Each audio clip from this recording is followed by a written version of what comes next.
조금 읽어보면은 언케인이란 프로이트가 1919년 은하임리라는 논문에서 제안한 용어로 독일어 언어로는 은하임리이다. 그는 기존의 미학이 혐오스럽거나 고통스러운 감정들보다는 그와는 반대되는 아름답고 위대하고 매력적인 감정들만 연구해 왔음을 지적하며 때문에 그가 연구하고자 하는 대상은 기존의 미학에서 경시되어 온 것 중 하나인 두려운 낯설음이라고 밝힌다. 그는 섬뜩한 감정이 발생할 수 있는 조건을 낯선 대상이나 환경이 주는 지적인 불확실성에서 찾은 엔치에게서 영감을 얻었습니다. 엔치는 어떤 한 존재가 겉으로 보아서는 꼭 살아있는 것만 같아 혹시 영혼을 갖고 있지 않나 의심이 드는 경우에 두려움과 낯선 감정을 갖게 된다고 했습니다. 그는 밀랍 인형, 마네킹, 자동 인형들에서 받은 인상을 근거로 제시했습니다. 이런 차원이라면 로봇도 언케인을 발현할 수 있는 거죠. 프로이트는 엔치에 동의하면서도 낯선 대상이나 환경뿐만 아니라 친숙한 것에서도 동일한 감정이 발생할 수 있는 가능성을 주목합니다. 그러니까 프로이트와 엔치 차이점은 엔치는 친숙하지 않은 낯선 것만이 이런 두려운 감정을 발산한다 이렇게 보고 프로이트는 그것도 그렇지만은 친숙한 것이 훨씬 더 언케이니한 감정을 갖게 한다. 뭐 이런 차이가 있는 것 같더라고요. 그 27쪽 두 번째 문단을 보면은 낯선 세계상을 설계해 수용자에게 섬뜩함, 두려움 같은 공포 감정을 들게 한다는 점에서 언케이니는 그로테스크와 유사합니다. 그로테스크가 과장과 극단 혼종성을 통해 재현의 질서를 전복한다면 언케이니는 불확실한 상황의 전개나 무의식이 작용하여 불안하게 만드는 심리적 현상이라는 점에서 다릅니다. 그러니까 그로테스크와 언케이니 이게 이제 굉장히 좀 많이 중복되는데 이제 그 토론 지리자께서도 이 부분이 좀 이제 제대로 규명이 안 됐다. 저도 논문 쓰면서도 많이 어려웠습니다. 어쨌든 그 그로테스크는 이제 고딕 예술에 이렇게 적용을 하는 왜곡과 또 어떤 사회전복 이런 이제 경향이 있을 때 그로테스크를 적용한 것 같고 언케이니는 프로이트의 이제 심리학 영향을 받아가지고 익숙한 것에 낯설음, 특히 이제 심리적인 무의식이 작용을 할 때 언케이니가 발현한다. 이런 좀 차이지 않나 좀 금박하게 생각을 했는데 제가 더 공부를 해야 되겠다 이런 반성을 하고 있습니다. 세 번째 문단 보면은 언케이니는 엔치가 언급한 낯섦이 주는 지적 불확실성과 프로이트가 제고한 익숙한 것은 낯섦 때문에 우리가 느끼는 감정이라 할 수 있습니다. 엔치가 존재가 놓인 상태를 문제 삼았다면 프로이트는 존재를 그리는 모티브와 연관시킨다는 점이 다릅니다. 한편 셀링은 어둠 속에 비밀로 남아있어야 하는 것과 어둠 속에서 나온 것 모두는 언케이니한 것이라고 말했습니다. 어둠이 무엇인지 구체적으로 알 수 없는 까닭의 모호한 표현이지만 이러한 모호함까지도 언케이니한 것으로 볼 수 있겠습니다. 진중권은 디지털 이미지에 자주 나타나는 도플갱어를 예로 들며 언케이니는 상황에서 나온다고 합니다. 내가 나의 바깥에서 내 자신을 보는 것은 악몽보다 더 끔찍한 체험이기에 그렇다고 합니다. 사실 언케이니는 종래의 아날로그 이미지에 디지털 이미지가 착종되면서 부각하기 시작했습니다. 회화와 사진의 혼용뿐 아니라 가상과 현실의 제구가 빚어낸 이미지를 해석하기 위해 엔츠와 프로이트를 소환한 것입니다. 두 문단 건너뛰겠습니다. 에드먼드 버크는 공포를 불러일으키는 어떤 경우든지 더 명시적이건 더 암묵적이건 공포가 순고의 지배적 원림이 확실하다면서 칸트와 다른 관점에서 순고를 논했습니다. 칸트가 크기와 양의 탈형식성에서 비롯되는 수학적 순고에 초점을 둔 반면에 버크는 자기 보존 본능에서 비롯되는 고통과 공포가 미적 경험으로 전이되는 정신적 순고에 초점을 둔 것입니다. 이런 강조점의 차이가 있음에도 두 사람이 합치되는 지점이 있습니다. 바로 미의 관념을 형성하는 것이 좌초될 때 고통 속에서 상상력이 물러나고 이성적 사고 또는 성찰적 사고가 중심 역할을 맡는 것으로 본다는 점입니다. 그러니까 관극하는 동안 관객이 순고 체험을 하면 그것에서 빠져나와 존재의 심연에 닿기 위해 의식 속으로 돌진해 들어간다는 말입니다. 버크에 따르면 순고의 원리는 공포이므로 로봇 연극을 분석할 때 언케이니에 주목하면 순고의 실체를 규명할 수 있을 것입니다. 본고에서는 이런 점을 감안하여 로봇 연극에 나타나는 공포 감정인 언케이니의 양상을 살필 것입니다. 그러면서 작품에 나타난 언케이니의 심미성을 밝히고 언케이니가 관객에게 체험케한 순고의 실체를 규명할 것입니다.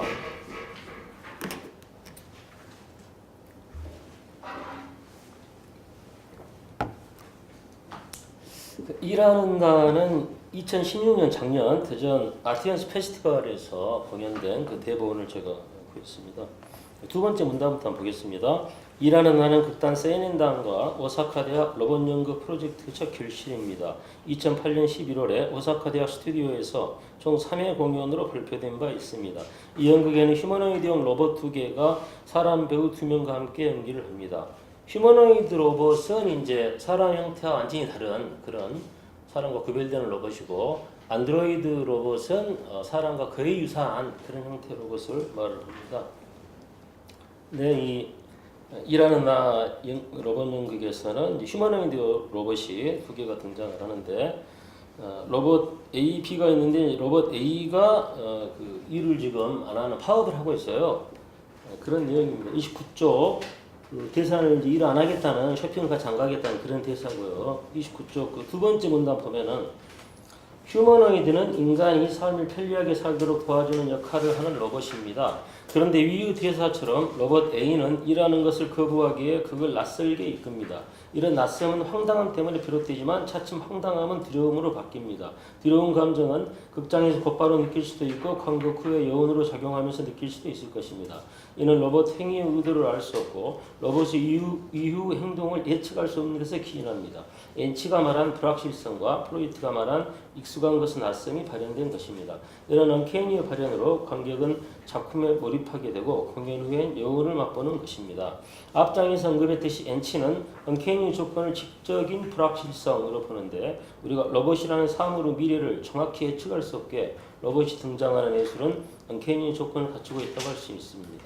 일하는 나에서도 로봇 A와 로봇 B의 대사는 언캐니를 자아내 관심을 끕니다. 30쪽 두 번째 문단, 첫 번째 문단 보겠습니다. 그 위에 있는 대사는 30쪽 로봇 B와 A가 이제 그 주인들이 그 주인 남자도 이제 그 일을 안 하고 있는 그런 상황인데, 아니구나. 그 아내가 이제 노을을 보고 아름답다라는 말을 하는데, 로봇 A와 B가 아름답다라는 단어가 무슨 뜻이냐 이렇게 지금 서로 의아해하는 그런 장면이에요. 그래서 로봇 A가 아름답다라는 말은 아마 같이 노을을 봤거나 과거에 본 그런 기억이 있기 때문에 아름답다라고 느끼는 것이다. 언어의 의미론적인 해석을 하고 있어요. 로봇 A가. 그런 이야기입니다. 그 로봇이 아름답다는 말을 이해하기에는 덜 친화됐다고 낙담하는 장면입니다. 로봇 A가 담화의 참여자에 따라 언어의 뜻이 바뀐다는 점을 인지하고 있습니다. 통사론적 언어 수준을 넘어 의미론적 언어의 차원을 고민하고 있는 것입니다. 성인 인간의 수준에 거의 다다른 언어 습득 수준을 보이고 있어서 놀랍습니다. 이렇듯 현재로서는 상상할 수 없는 진화된 로봇을 관찰하면서 인간 관객은 당황스러울 수밖에 없습니다. 작품은 이 대사로 막이 내리기에 관객에게 진한 여운을 남깁니다. 한 문단 건너뛰겠습니다. 프로이트는 섬뜩한 감정이 미적인 감상에 적대감을 일으키는 것이 아니라 오히려 독자에게 강렬한 심미적 효과를 낼 수 있는 가능성을 제시하였다고 말합니다. 관객이 섬뜩함을 느끼면서 작품에 몰입하면 존재의 심연을 들여다볼 수 있는 계기를 마련할 수 있다는 말입니다. 그럴 때 언캐니한 숭고가 발현된다는 것입니다. 그러므로 로봇 연극을 형상화할 때는 그냥 낯선 감정에 머물러서는 안 되고 지금 여기에서 존재 체험을 매개하는 것이어야 합니다. 그러면 작품의 언캐니한 숭고는 존재의 광활을 꾀하게 됩니다. 일하는 나는 공연 시간이 30분도 채 안 되고 소소한 일상을 그린 소품이지만 인간과 로봇 관계를 재정의하면서 관객에게 숭고 체험을 제공합니다. 두 번째, 사요나라를 보겠습니다. 사요나라는 세계 최초 안드로이드 연극입니다. 공연 정보를 처음 접하고 사요나라만 제가 봤거든요. 실제 가서 2013년에 대전에서 했었는데 그때 우연히 시간이 거의 다 됐거든요.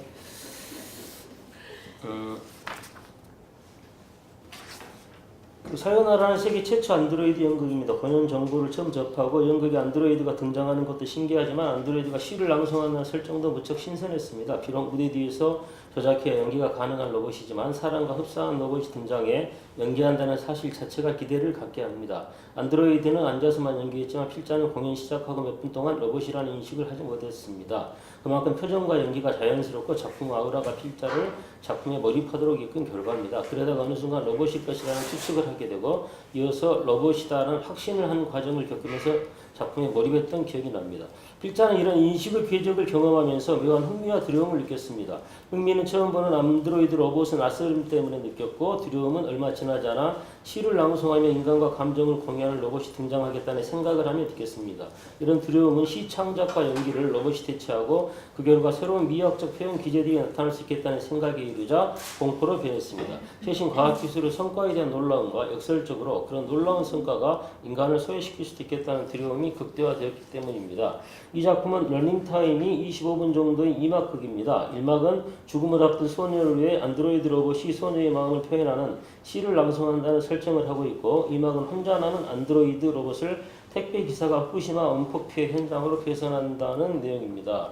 그래서 의자만 둥그레이 놓인 단순한 무대, 감정 토너 무대 미술, 죽음을 앞둔 소녀라는 상황 등 암울한 분위기를 시종 이어갔습니다. 특히 죽음을 앞둔 소녀와 그녀의 심정을 대변한 듯한 신앙송은 이런 분위기를 고조시키는데 한몫을 했습니다. 그러니까 이제 프로이드 같은 경우는 인간의 무의식에 죽음을 욕망하는 게 있다. 원래의 상태로 돌아가려고 하는 그런 욕망인데, 이런 억압된 죽음의 욕망이 언캐니 같은 이런 두려운 감정으로 이렇게 발현되고, 그게 숭고를 이제 겪게 한다. 그런 의미에서 언캐니는 이런 죽음의 이제 이미지를 적극적으로 활용하고, 그게 언캐니한 것으로 또 이렇게 발현된다. 뭐 그런 내용들입니다. 죽음 이미지를 사용하라 해서 이제 그리고 있는데요.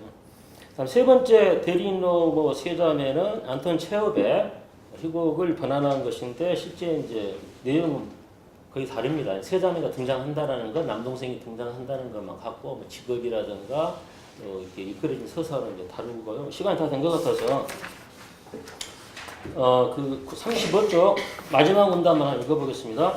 낭만주의 화가들이 숭고를 발산하기 위해 자연을 크고 위력적으로 인간을 작고 미약하게 묘사했다면, 오리자는 로봇과 인간의 교차점을 보여주며 두루 합의를 시도합니다. 다시 말해 낭만주의 화가들이 인간과 자연의 일관성의 대조를 강조하며 자연의 장엄함을 부각했다면, 오리자는 반대로 인간과 로봇의 대조를 약화시키며 로봇의 정체성을 결혼합니다. 이를 지켜본 관객은 모순된 감정을 느끼면서 두려움을 느끼는데, 바로 숭고가 발산되는 순간입니다. 숭고 체험에 수반되는 그 모순적 감정을 이웃하라는 기대하지 않은 사건을 기다리는 두려움과 미지의 것을 느끼는 데서 비롯되는 기쁨의 혼합 감정으로 설명합니다. 그리고 스피노자의 언어로 이 혼합 감정의 효과가 사건성의 체험을 통해 존재를 강화시키는 데 있다고 강조합니다. 오리자 역시 세자매에서 로봇과 인간의 관계를 재정의하면서 관객에게 혼합 감정을 느끼게 합니다. 이 두 개체 간의 관계 설정의 결과가 빚은 인간 실존의 침해를 부각하면서 역설적으로 인간이란 무엇인가를 성찰하도록 이끈 것입니다. 오리자는 언캐니 미학으로 로봇 연구 가능성을 우리에게 확인시켰다고 할 수 있습니다. 그리고 제가 끝으로 이제 결론을 대신해서 말씀을 드리자면은 로봇 연극이 이제 윤리가 이제 굉장히 부각이 될 것 같은데, 이 작품에서 그 윤리 문제를 거의 다루지 않고 그냥 인간 중심적으로 막 로봇을 막 그 사람이 들어갈 수 없는 아주 위험한데 그런 데 가서 사람 역할을 하게 한다든가 이제 사용하는 그런 내용이죠. 그리고 이 세 번째 세자매에서는 또 인간이 원하면은 대리인으로 로봇을 똑같이 만들어 가지고 이렇게 이제 자기 생을 숨어서 사는, 어쨌든 인간 중심적인 사고가 이렇게 만연한 그런 면은 극복돼야 된다라고 제가 결론. 네, 감사합니다. 어렵게 대본들을 구하고 또 개념과 연결해 주셔서 쓰신 논문을 이렇게 짧은 시간 안에 저희가 듣도록 해서 죄송합니다만, 저희가 질의와 또 그거에 대한 답변이 있어야 되기 때문에 지금 하영주 선생님께서 나오셔서 김영학 교수님의 그 논문에 대한 질의를 하시겠습니다.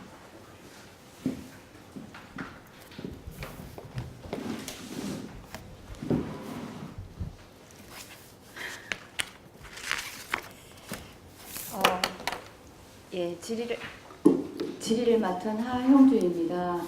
선생님이 진짜 고생하셔서 자료를 가지고 오셔서 쓰셨는데 제가 이렇게 또 질문을 하게 돼서 저의 바람은 선생님이 이것을 이제 논문으로 되어지는 과정에서 혹시라도 도움이 되지 않을까 하는 마음에서 제가 작은 질문들을 드리고자 합니다.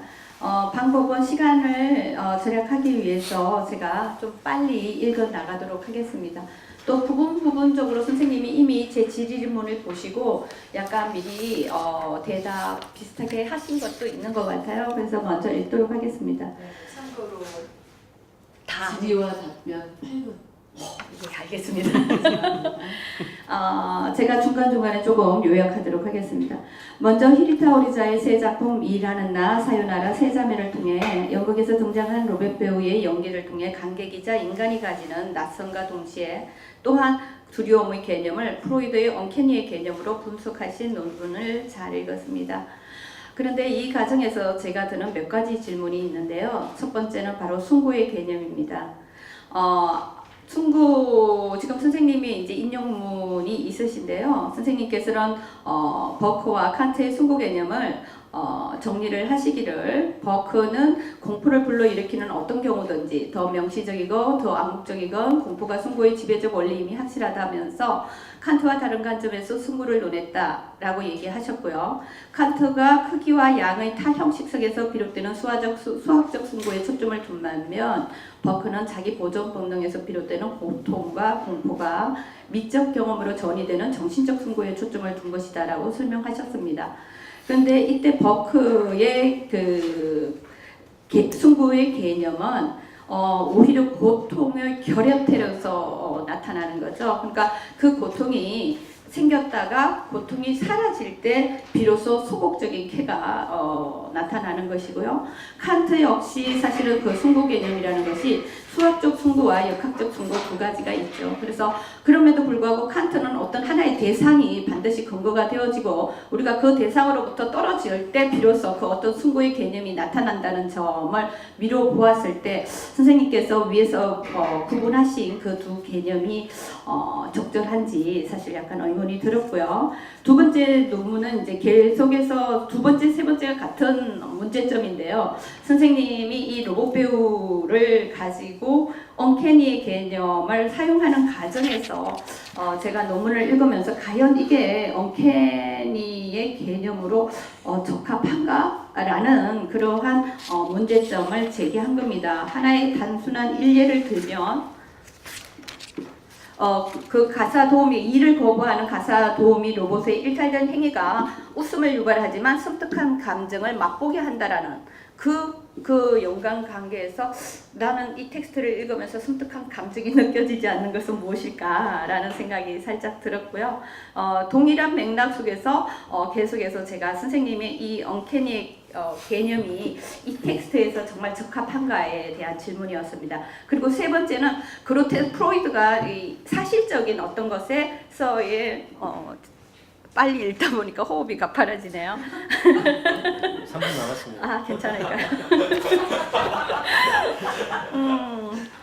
다시 읽겠습니다. 세 번째 문제는 뭐냐면 프로이드는 그동안은 어떤 이 언캐니를 갖다가 자꾸 낯선 대상에서만 얘기를 했는데 나는 그렇지 않다. 친숙한 것에서 이러한 개념이 형성될 수 있다라는 얘기를 했습니다. 그런데 사실상 이 그로테스크의 개념 면서 이미 빅토르 위고에서부터 시작해서 사실주의적인 그러한 상황 속에 이미 숭고의 개념, 그로테스크가 나타나면서 숭고의 개념이 형성될 수 있다 그랬거든요. 또한 볼프강 카이저에 의해서도 그가 강조해서 우리 친숙한 것이 생경한 것으로 변해지는 것이 바로 그로테스크다라고 얘기를 하는 감정에서 봤을 때 과연 프로이드의 이 논리가 우리에게 지금 설득력을 가질 수 있을지, 그렇다면 그로테스크와 언캐니의 구분은 과연 어떻게 해야 할지 제가 선생님께 질문을 여쭙겠습니다. 예, 날카로운 질문이라 제가 많이 좀 놀랐고 제 논문 쓰는데 많이 도움이 되는 그런 내용이었습니다. 또 제가 의뢰했던 그런 질문인데 어쨌든 이제 숭고에 대해서 이렇게 말을 하려면 칸트와 버크를 좀 이렇게 치밀하게 이렇게 좀 학습을 하고 이렇게 해야 되는데 제가 워낙 다급하게 써서 좀 번박하게 선정은 이제 아까 말씀드렸고, 근데 이제 버크가 아까 우리 김정현 선생님도 말씀하셨지만은 기이한 그 숭고, 그게 딱 맞아 떨어지더라고요. 제가 읽어보니까 버크가 말한 그 자기 보존 본능이 숭고로 이렇게 이제 이끌어진다. 그래서 로봇 연극을 보다 보면은 이 로봇이 나중에 나를 유혹할 수 있겠다, 인류를 유혹할 수 있겠다라는 자기 보존 본능을 저는 자극한다는 것이죠. 그런 면에서 언캐니가 발현이 된다. 물론 이제 방금 선생님 말씀처럼 이게 그러니까 일하는 나 같은 경우가 혐오감을 느끼는가? 근데 보이는 현상에서는 그러진 않지만은 그거를 심리적인 면에서 깊게 프로이트가 이제 언캐니라고 하는 것은 그로테스크는 이렇게 시각적으로 이렇게 보이는 일그러진 왜곡, 또 가치의 전도 이런 것이라면 언캐니는 그 무의식에 저장되어 있는 이런 내면의 것들이 작용이 되면서 느끼는 섬뜩함, 두려움 이런 것이라고 봤을 때 일하는 나가 시각적으로는 별로 섬뜩하지 않지만은 그 미래를 이렇게 관객이 생각했을 때 언캐니한 감정을 충분히 느낄 수 있다. 저는 이렇게 본 거죠. 그러니까 무의식이 작용을 하면은 프로이트 말처럼. 조금 더 질문을 이제 그 부분에서 예를 들어 이분 숫자 앞에서 너무 약해지는데요.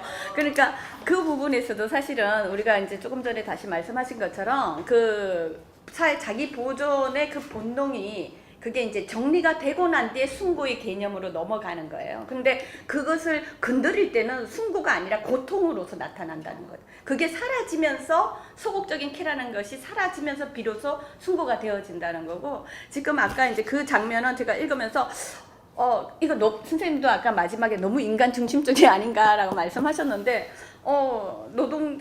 일을 하던 로봇이, 일하는 로봇이 거부를 했단 말이에요. 근데 그것은 사실은 거기서 그 집안의 아버지가 끊임없이 기계적인 도구로서 일을 하다가 더 이상 돈벌이를 중지한 상태의 상황 속에서 그 로봇이 들어온 거거든요. 그래서 사실은 이 아버지의 기계적인 로봇처럼 일했던 아버지의 그 모습을 오히려 역으로 돌려서 다시 한번 보여주는 모습이 아니었나라는 생각이 들면서 과연 그걸 언캐니로 풀어야 할지 또 다른 어떤 우리를 반추해보는 그런 코드로 읽어야 할지는 생각해 봐야 되지 않나 그런 생각을 해요. 일리가 있는 말씀이십니다. 전화해서 그렇게 답하는 거고요. 그 세 번째 이제 질문, 그럼 언캐니와 그로테스크가 과연 어떻게 다르냐? 일단 이제 그 무의식, 심적인 것에 기반을 두느냐, 아니면은 시각적인 그런 보여지는 것에 기반을 두느냐, 이 차이가 좀 있는 것 같고, 이제 물론 그로테스크도 익숙한 것에 낯섦이 있긴 하지만은 언캐니가 훨씬 더 그런 익숙한 것에 낯섦. 예를 들어서 메뚜기가 엄청 커 보이면, 익숙한 작은 메뚜기가 엄청 커 보이면 무서운 게 아니라 섬뜩할 것 같아요. 근데 그냥 막 호랑이가 앞에 탁 나타났다. 그럼 엄청 무서운 공포감이 드는데 이 두 개의 감정이 아마 그렇게 다르지 않나 저는 그렇게 생각을 했습니다. 언캐니와 그로테스크가. 그리고 또 하나 있다면 물론 그로테스크는 이제 빅토르 유고와 다른 여러 이제 해석하는 관점이 다르지만은 전반적으로 그로테스크는 체제 전복이라든가 이런 이제 저항적인 이런 요소들이 가미될 때 그로테스크로 하고, 고딕 예술에 적용하는 게 그로테스크고 최현실지 하는 게 미술에서는 언캐니로 이렇게 저는 알고 있습니다. 그래서 아까 감사합니다. 잠깐 네, 한 번, 지금 1분만 제가 사용을 하면 아까 안 되는데요. 더 듣고 싶으세요? 네, 종합토론도 20분밖에 왜냐하면 김정년 선생님이 아까 앞에 인용한 구문 때문에 선생님이 그 표현이 또 이제 오해를 불러일으킬 수 있다니까, 자기는 전혀 그런 뜻으로 한 게 아니라 그것이 끝나고 난 뒤에 나타나는 소극적 해가 숭고다 이렇게 얘기하시기도 하셨거든요. 그래서 네, 감사합니다. 네, 수고하셨습니다.